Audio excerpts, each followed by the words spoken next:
Okay, part one of my experience with a narcissistic, egotistical sociopath. We met on social media and he pursued me, and it was kind of like he checked all the boxes. We kind of hit it off. Well, we did hit it off. And it was like he felt so familiar, like we had known each other forever. Long story short, he was in Boston and I am in Illinois. So I had told him, I was like, I'm not interested in doing, a long distance relationship at all. Not long distance of that magnitude.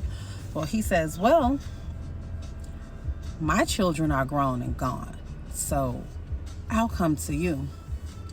So he packed up his things in his truck and drove from Boston, Massachusetts to Springfield, Illinois. Okay. I'm like, oh, okay. Because, people were saying, oh, he drove 16 or 19 hours, however much. Well, I'm the prize, is what I've always said. I'm the prize. Why shouldn't he? Should drive to me, He pursued me. I didn't look for him. So he gets here and everything is going well. He tells these stories about he's mourning and grieving his dead son. The son. Now, he told me this prior to him coming, okay? He had gone through some things. So the Dallas Police Department had allegedly shot and killed his son. Supposedly the son had left the church and gone to the gas station, and they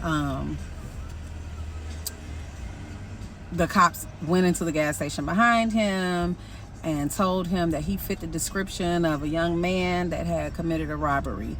He goes to show them his identification, and they unload on the son 18 times.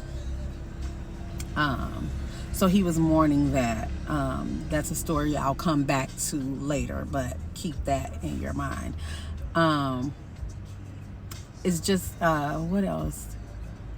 Once he got here, he started visiting my church, which, let me say, his first visit to my church, I didn't want him to come to my church because it was new. I was like, no, you don't have to do that. No, I want to go to the church. He said he was a bishop.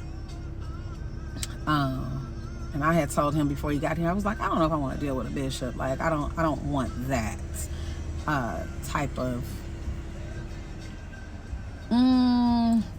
of pressure, if you will. Like, I'm me. I don't want to try and live up to the expectations of somebody dealing with a bishop, because you're the bishop, not me. So everything that you have to do, that's not what I'm about. But I'm like, okay, it seemed as if God had done it. I know what I had been praying about, and he just seemed to check all the boxes, cross all the T's, and dotted all the I's. So I thought. The man had an answer for everything at the same time, all while not having an answer for anything. I would ask certain questions about whatever it was he would have said to me, and he would, evade the question and start talking about something else. Okay. I'll run it back, later. So, as time moved on, he got here in December of 23. January, the granddaughter allegedly dies. The granddaughter is the daughter of the dead son. Mind you, let me back up. He also has supposed to be a widower. The wife, who was supposedly 21 years older than him, sick, right? Had supposedly died some years ago from pancreatic cancer. So me, I'm like, my God, you're surrounded by death. I don't know if this is something that I want to pursue, okay?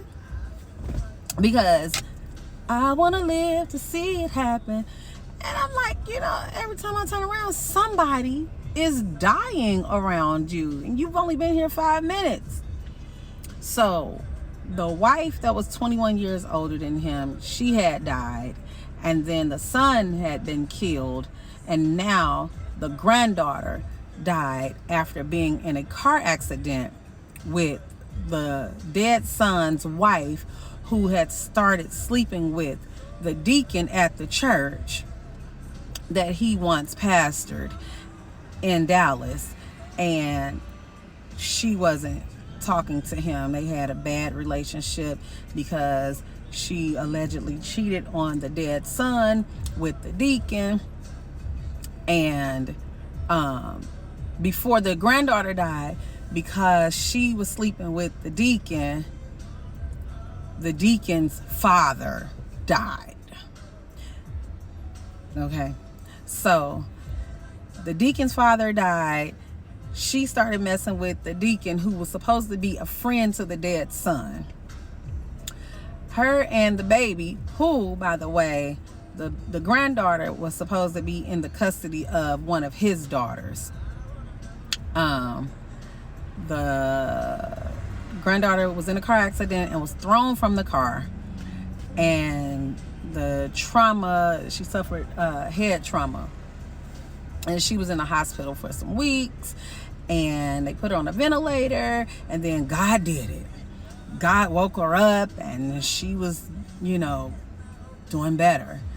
Then all of a sudden, she's off the ventilator, breathing on her own. She's responding, she's eating, she's saying little things, and then out the blue, she's dead. Sir, what is happening that everybody around you is dying? Y'all, the man sat at my kitchen table crying real tears, okay? Had me crying. Now, first of all, y'all know it don't take much for me to cry. I'm very emotional, but it's like, oh my God, this 4-year-old girl. Oh my God, Jesus, babe, I'm sorry. I got you. Y'all, when I tell you, I have since found out that not only did the grandbaby not die, did the son not get murdered, and did the wife not die from pancreatic cancer. Are you ready for this?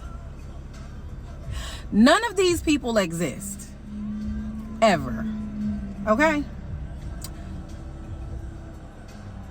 So, yeah.